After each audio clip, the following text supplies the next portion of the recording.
Can you hear that, the air in the background? Should I turn it off? I can. Power. Talk radio with I guess it's okay, huh? Life Radio, the #1 pet radio network. Let's talk pets.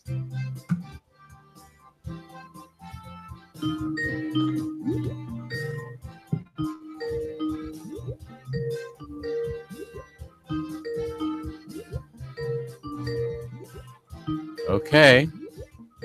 And good morning, good afternoon. Welcome.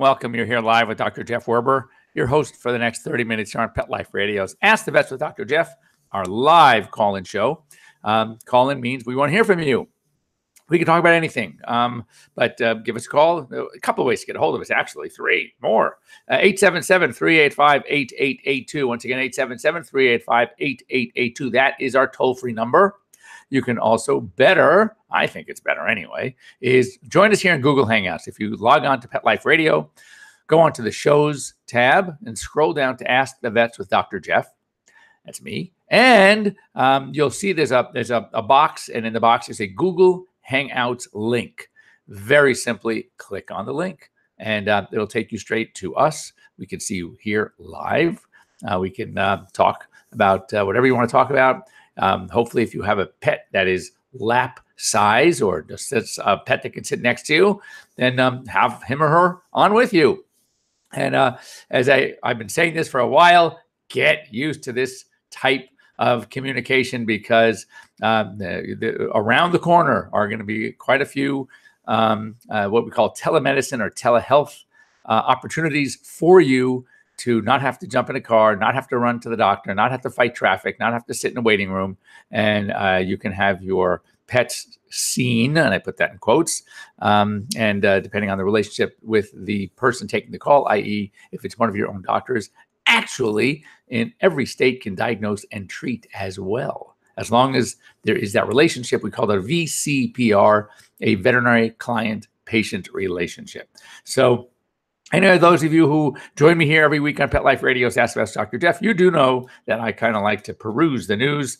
I'm also going to talk about something. I want to talk about something today that's going to be a sort of a prelude. We're going to be discussing different holiday topics. And of course, we're going to get, as we get a little closer, maybe closer to Thanksgiving, certainly Hanukkah and Christmas, we're going to give some caution, some warnings about some of the things we really need to keep our pets away from. But one thing that I do want to, we're going to talk about today is something called pica, P-I-C-A, pica. So we'll get to that. And it's not, if you remember, those of us that were trained on old typewriters, can you remember those days? Well, remember there were 2 sets of types of keyboards, and the printing based on the size of the printing, whether it was 12 or 10 characters per inch. And there was Elite and Pica. This is not that Pica. That's all I'll tell you. But we'll talk about that. Anyway, so one story that came out, and this is so real, and I'm more sensitive about this now because I have to tell you that one of my new associates, who's a phenomenal guy, his fiance, they met in vet school, is a veterinary dentist. So she actually finished her residency, sat for her boards, and she's now a board-certified veterinary dentist. So, of course, when I'm sure this is what they talk about when they're home, our pets' teeth. So he's being, he's very, very aggressive with teeth, which is good. And this is from the American Veterinary. Don't ignore your pet's teeth. It says your dental, basically veterinary dental care, which is really good, can alleviate pain and transform pets' lives. Now, I know about this firsthand only because as we started learning more and more about dentistry and oral hair and what we can do at home to maintain that oral care, and even things like brushing teeth and dentistries and pulling teeth. And we never used to know, because as we know, dogs don't always complain. So when we would have a situation where a dog seemed fine, but we would look at the mouth and it was horrendous. Okay, so what we would do then is obviously discuss cleaning the teeth, and we would take oral x-rays. We'd see some bad teeth. We'd pull them. And what's so interesting that we get after the fact is the client will call us and say, I don't believe it, but you gave me back a new dog. She hasn't been this active in years. And so we realize that as we're doing more and more dentistry, we're realizing that we do need to take a better care of our pets' teeth. So while we're talking about this, and we just have a caller. So hello, caller. Can you hear me? Yes. Hi. Hi. This is John from I'm calling from Holland, New York. Oh, how you doing? How are things in New York? Nice and cold? Let's see, 10 to 15 inches of snow we got. Oh my God. You know, it's funny. One day. I'm here in California, but I have to tell you that I'm a big snowboard idiot. And I got my first trip in a couple of weeks. So I'm hoping, I'm going to Park City. I'm hoping we get that kind of snow. Oh, that's great. So what can I do for you? Okay, we have two dogs. One's a Shih Tzu. She's like 13. She's like, I don't think she can see, and her hearing is shot. Okay. On the verge of, you know, and then we have another one. He's like 2 years old. He's a cocker. My thing is, I know animals like experience grief. So when it's time to put her down, should we bring him with? This is a really, really interesting question. And we talk about this often. And the answer is, and I hate to be evasive, there's no right answer. I would say that if they seem to have a really close bond, I will tell you what I've done in the past. I have had my pets around when we would put a pet to sleep. Of course, I have the luxury of doing it at home, and I do this for many, many, many of my patients. I do house call euthanasias. I just found that doing it at home sometimes gives them a little more comfort, knowing that they're spending their last moments with us on this planet in their comfortable environment with the people they love around them, etc. Don't have the stress of being in a vet's office. And it works out very well. And a lot of my clients really appreciate it. And so I've always had the other animals around. Now, I wouldn't force them to stay there, because sometimes they sniff, they get up and they walk away, and that's totally fine. But it wouldn't be a bad idea. And I will tell you, as far as the pet's grieving is also something that's interesting. I would imagine that though your Shih Tzu is 13, she's blind, she's deaf, and you've had your cocker for 2 years, the Shih Tzu still may have been the dominant. Often when we do bring even a new dog, a puppy, into a home with a resident dog, even despite size, I mean, I had Labradors and I had a little rat terrier, and the rat terrier was the first in the house, and she was the boss, and the big dogs could have stepped on her, but she ruled the house. So I think that there's no right answer, wrong answer. If you think that their relationship was such that he would like to, and as I said, don't force him to be there, but let him sit there and see if he's there. But most likely he will recognize the loss when she is no longer there. And how he responds after that we just don't know. But they definitely know. All right, yeah, because I heard a podcast like last week talking about an elephant was so close with another one, and that elephant had died, and the elephant that survived kind of, just went into molting, didn't eat, and finally laid down and passed away like a week later. I will tell you, first of all, elephants are known for that, by the way. They definitely have a bond. And let me just share a quick story for everybody out there. This is a story that blew my mind. We have a large animal sanctuary out here. If you remember the actress Tippi Hedren, so Tippi from The Birds, so those of you who, I'm sure my producer knows exactly who I'm talking about. But anyway, Tippi had a rescue. It's a sanctuary called Shambhala out here in Acton, California. So anyway, they had an elephant, and it was a big bull male elephant. And they had heard there was an elephant. By the way, the elephant had been there for years and years. Elephants live a long time. And so they had heard there was a zoo that had to find a place for one of their female elephants. And they had the room at Shambhala, and they decided that they would try to take the elephant. But they're very nervous because elephants can also be very, very territorial, very protective. And they had no idea what to expect when they introduced this female to this bull elephant. And so anyway, they brought him there. He's chained up, tied up. She's tied up. They're trying to do a slow introduction.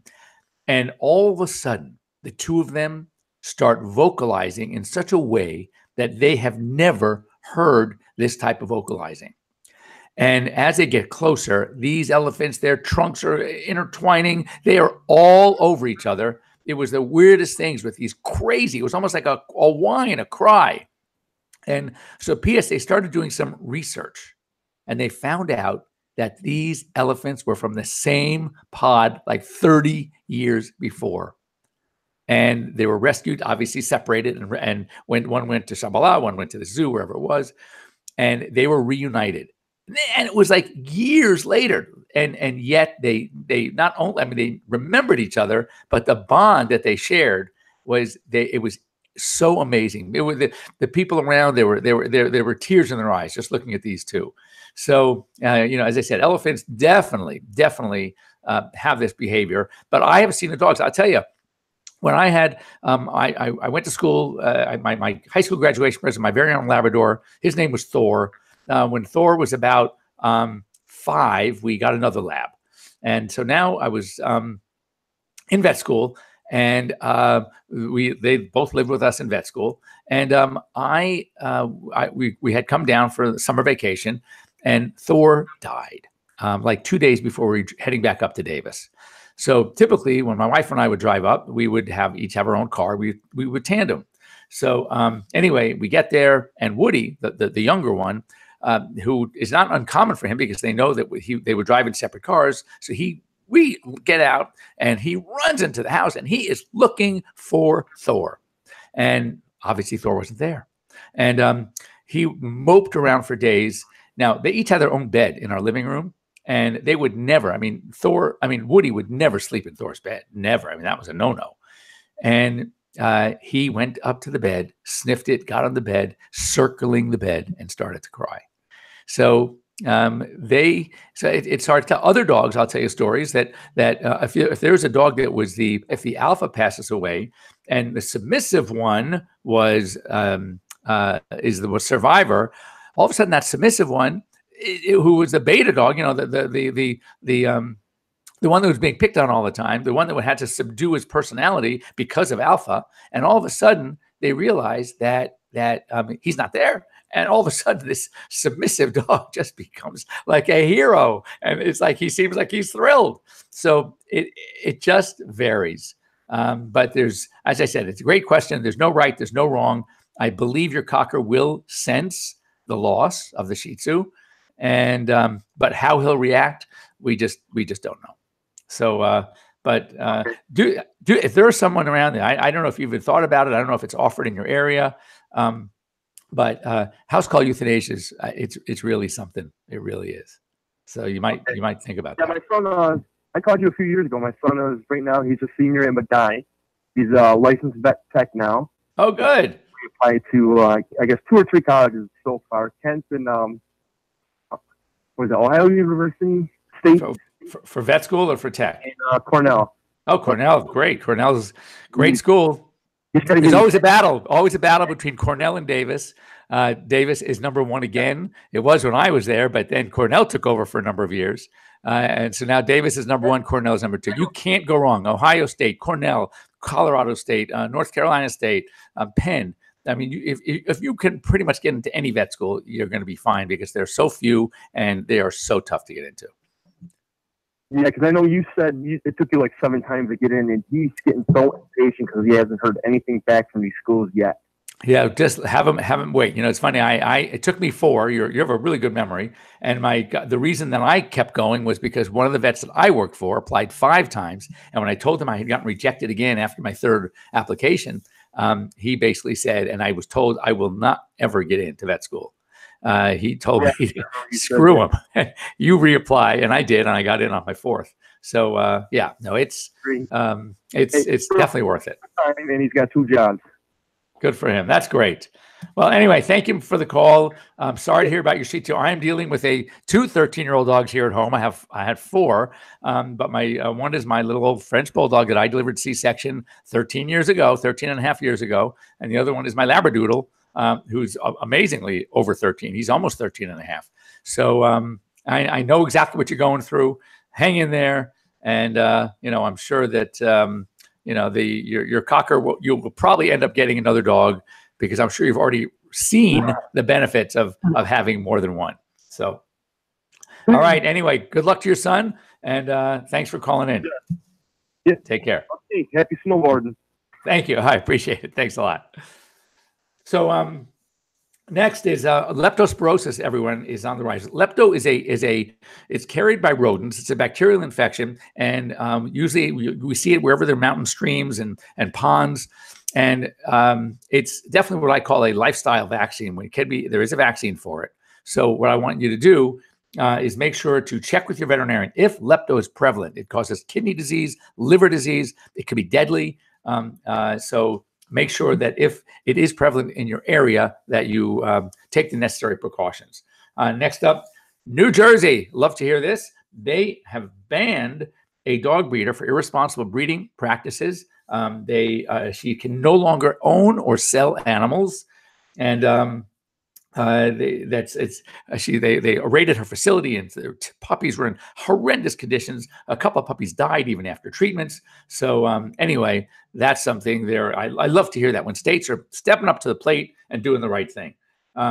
Also, veterinarians are seeing, not like a lepto case, valley fever. Valley fever is a fungus. It's coccidioidomycosis, and we find it in very dry areas. So you see it in the Southwest and like desert areas. Arizona gets it, New Mexico gets it, Texas will get it. So what's important is to know that when winds pick up, the fungal spores, all right, are blowing and they get inhaled, and they can cause some severe diseases. You'll get lung diseases, obviously, from inhaling the spores.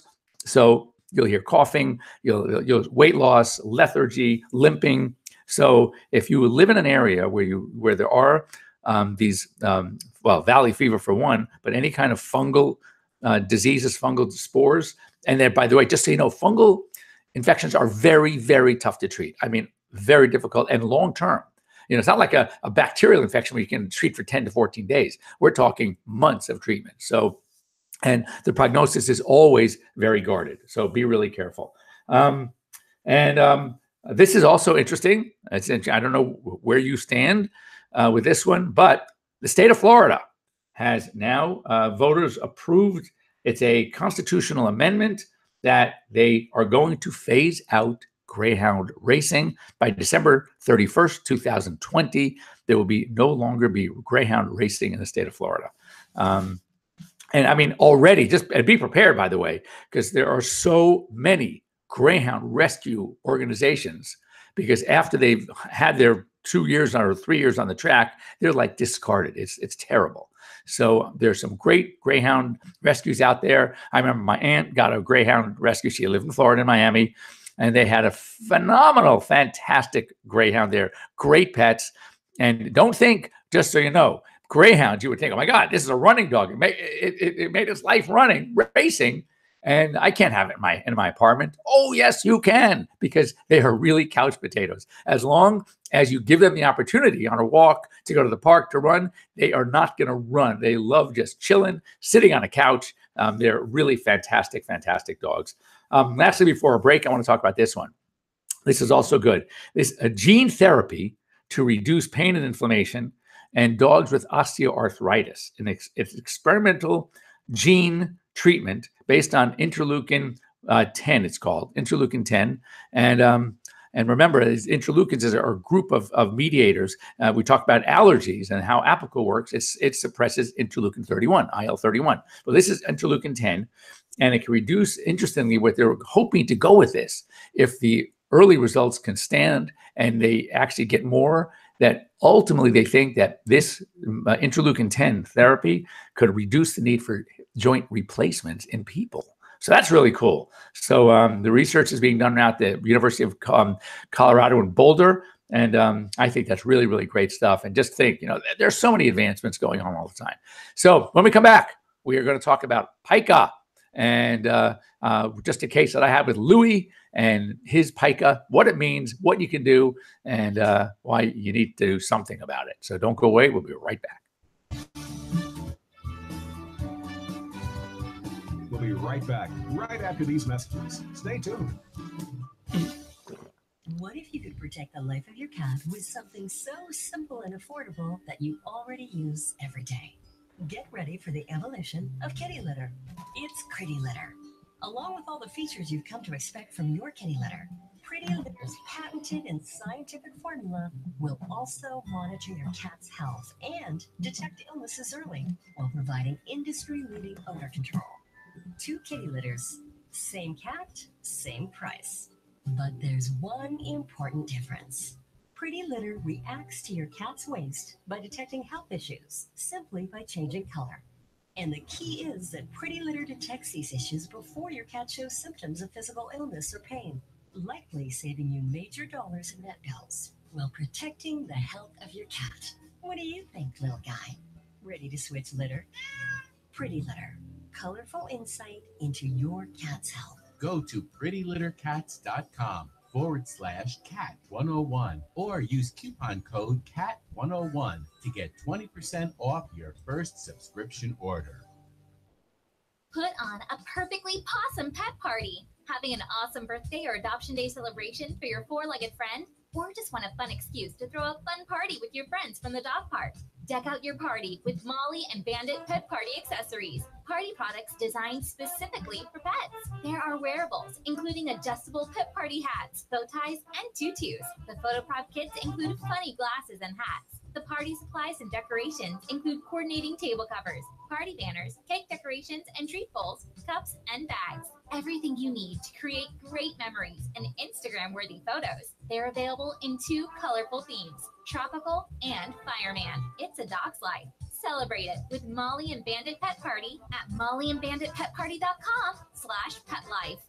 As a gift for her husband, Dana Gibson went to paintyourlife.com to have a portrait hand-painted of their beloved dog that they'd recently lost. My reaction to this fine painting that I got from Dana was extraordinary. It just gave me butterflies in my stomach to see my beloved dog that I've had for years in such a lifelike picture. This Christmas season, give someone you love an original painting done by hand from any photo at a price you can afford. A special person, your children, even a cherished pet, in a painting done by hand by a world-class artist at paintyourlife.com. Customer David Lax surprised his wife with an unforgettable anniversary gift from paintyourlife.com. The gift was incredibly meaningful, from my dress to the suit to the landscape and colors that so closely matched the photo from our wedding day. Don't wait, because right now get 30% off your painting plus free shipping. Just text the word LIFE to 484848. Order now to guarantee delivery for the holidays. Text LIFE to 484848. That's LIFE to 484848.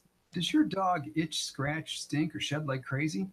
Come to Dynovite for help. Order a 90-day supply of Dynovite. Dynovite for life. Pick up 2 tubes of Doggosuds. Get the 3rd tube free. Peppermint, tea tree, lavender, Doggosud shampoo. Made with all-natural coconut, jojoba, aloe, great for healthy skin and soft, shiny coats. But no itchy, harsh chemicals. Lather up, rinse away. Try Doggosuds. Buy 2, get 1 free. At Dynovite.com. DINOVITE.com. Let's connect socially. Join the Pet Life Radio community to get the latest pet news, updates, and reviews. Connect with our show hosts and pet lovers socially on our Facebook and Twitter pages. You're just 1 click away. Find us at PetLifeRadio.com. Begging to hear more of your favorite show? Full episodes of all our shows are available on demand. Go to PetLifeRadio.com to fetch our entire lineup of Possum Pet podcasts. Also, dig us up in iHeartRadio and iTunes. Let's Talk Pets. Live and on demand only from Pet Life Radio. Let's Talk Pets. Let's talk pets On Pet Life Radio. PetLife Radio. PetLifeRadio.com.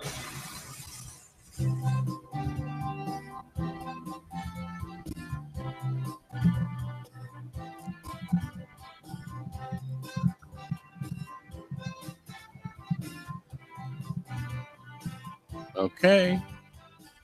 And welcome. We are back here. You're here live with Dr. Jeff Werber here on Pet Life Radio's Ask the Vets with Dr. Jeff. And we're going to talk about pica. So I get a call last week from a cousin, and his good friend has a dog who was taken to emergency because she was sure he ate a rock. A rock, I say? Are you talking about a rock? He says, not only was it a rock, it was a big rock. And I'm thinking, how the heck would a dog eat a rock? He's a big dog. His name is Louie. So anyway, you realize that some dogs will eat inanimate objects. And again, with holidays coming along, and they're going to be not only things like food stuff, but there's going to be boxes and decorations. And you'd be amazed that some dogs like to eat anything. So sure enough, they had taken to the emergency. The emergency wanted to spend, it was going to cost them zillions of dollars to take this thing out. So they sent me the x-ray. Sure enough, there's a rock in the intestine. And I'm not talking pebble, I'm talking rock. So we it's kind of coursing through, and it's been moving through, and we give the dog some fluids and see how far, if we're lucky enough. I mean, the truth is there's an outflow tract of the stomach called a pylorus, and it's pretty narrow. So my thought is there are a couple of spots that are just difficult for things to pass. One is the pylorus. Well, I already got through that one. So maybe we'll keep going. And then the next one is the ileocecocolic junction. And and that's also a very narrow spot. There's an area called the cecum, which is sort of vestige. It really doesn't serve much of a purpose now. But it's an area where things can kind of get lodged again. So, we were worried about that. And then usually once it gets into the colon, then we're pretty safe. So P.S. We're watching this thing and it's stuck. It's there. And interestingly, the dog was not vomiting, which is so bizarre. Usually they vomit. And but no poop, of course, because nothing else can get through. And it wasn't eating, probably, which is why it wasn't vomiting. But usually even when not eating, there's going to be enough gastric secretion and no place for it to go. They will spit up that yellow bile. I'm sure you've had dogs in the past that have thrown up that yellow bile. So sure enough, it's time to explore. So we anesthetize Louie and go in, and we run the bowels. We check the stomach first. We run the bowel, make sure everything's okay. And sure enough, we get to the ileocecocolic junction. What do I feel? I feel a huge rock right there in the junction. So we have to remove it. So I kind of squeeze it into part of the cecum, which is, again, it's a vestige that doesn't really serve much of a purpose anymore. Anyway, so we do that. I'm able to, and it's very easy because the tissue there is very thin. So we remove this rock, which of course I saved for the owner because I wanted to see what a very expensive rock looked and felt like. Unfortunately, not the expensive rock that you could put on your hand and wear as a ring, but it wasn't that expensive. But it was pretty expensive at the end of the day. So anyway, I did a little video for my Instagram. If you want to go see it, you can see Louie. Louie's really cute. You go onto my Instagram at Dr. Jeff Werber, and you can see me there. One of my little video shorts is there with Louie, and we're talking about the rock. And as I'm holding this rock, Louie's on this table in front of me, and I'm holding it up, and I tap the table with the rock so you can see we're talking a hard rock. I mean, it blows my mind that any dog would swallow something this large. And would do it again, because as I'm talking about it, he's standing there and he's like looking like he wants to take it from my hand, like he wants to eat it again. Are you nuts, Louie? I mean, come on, really? So anyway, Louie's doing great. The postscript is Louie's doing fantastic. But here's the problem: Louie, given the opportunity, would do it again. And dogs that exhibit this pica, this strange behavior of eating really weird stuff, whatever the need is, and we don't know exactly why they do it. I mean, there's some dogs that you can offer them a treat and offer them something as dumb as a rock, and they'll go after the rock. So it's very important to make sure, if you have a dog that suffers from this weird behavior, that you take all the precautions. Do not give them the opportunity to eat these things, because in this case, he got lucky. It didn't perforate the bowel. We were able to remove it. But if it was a sharp object, the results, the outcome could be devastating. So know your dogs, know what they like to eat. Cats do it too, by the way. We know that cats like string. That's a pica, right? Why would they eat string? I mean, what's the benefit of eating string? And yet they do it all the time. They'll get into the garbage cans. They'll eat dental floss, and it wraps around their intestine. It causes what we call a string foreign body, major surgery. And oftentimes you have to do some resection because some of the bowel gets destroyed because of it. So all of these things are very, very sad. My fear is that here we are as we're approaching holiday time, there might be a lot more opportunity for dogs to eat things that A, they shouldn't, but B, that you're even amazed that they even want to, but they do. So with that in mind, start keeping safe, keep an eye on your dogs, especially young dogs. It's more, you'll see this clearly more in younger dogs, puppies, that they'll pick anything. It's like, it's like when you give the kid, right? You have this little young child and they get a gift. And they're more intrigued by the box than what's inside of it. So they'll open it, put the toy away, they get whatever it is, and they want to play with the box. That's kind of a dog with pica, that they're more intrigued by something that is the dumbest thing in the world. You think, why would they want to eat that? And yet they do. So keep your pets safe. We're going to talk more as we get closer to the holidays. We are going to cover a lot of foodstuffs, a lot of warnings, of how to handle your pets when you have all this company, people coming over. It's a time of year that sometimes most of our pets can handle it, but many don't. So we need to talk about those things as well. If you want anything else on the plate, pardon the pun, of something we can talk about here on Pet Life Radio's Ask the Vets with Dr. Jeff, send me a note. You can get a hold of me at drjeff@petliferadio.com. You can join us live on our show, as we just had a great caller. And we'll try to help you through whatever you need help with when it comes to your pets. Have a great week, everybody. And we will be here next week, same time. Take care.